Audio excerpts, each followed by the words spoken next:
Diqqat! Shoshilinch tezkor xabar.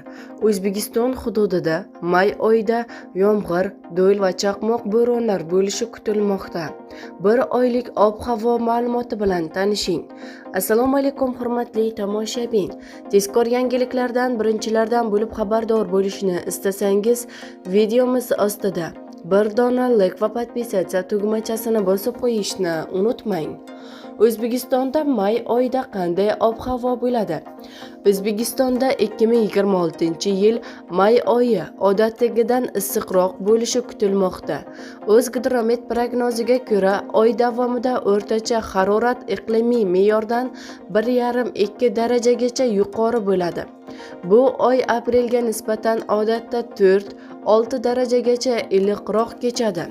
Respublikaning katta qismida oyning birinchi yarmida kunduzgi o'rtacha harorat 24-27 daraja, ikkinchi yarmida esa 28-31 darajani tashkil etadi. Deyarli har yili may oyida yozga xos issiq davrlar kuzatilib, harorat 34-37 darajagacha ko'tariladi.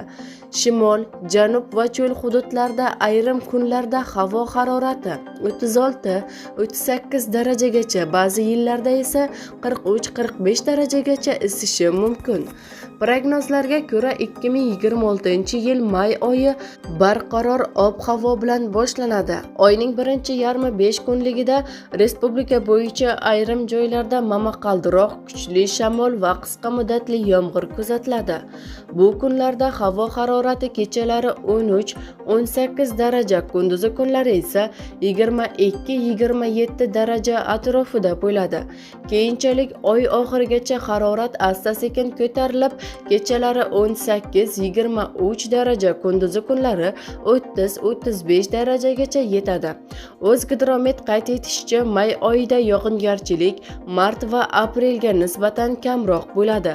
Hududlarning katta qismida oylik yog'in me'yori 20-45 mm ni, tog' oldi va tog'li hududlarda 50-90 mm ni tashkil etadi. Shu bilan birga may oyidagi yomg'ir ko'pincha qisqa muddatli bo'lib, momaqaldiroq va kuchli shamol bilan kechadi.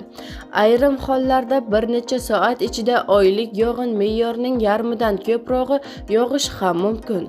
Tog'li va tog' oldi hududlarda bunday jala yomg'ir sel kelish xavfini oshiradi, deyiladi xabarda.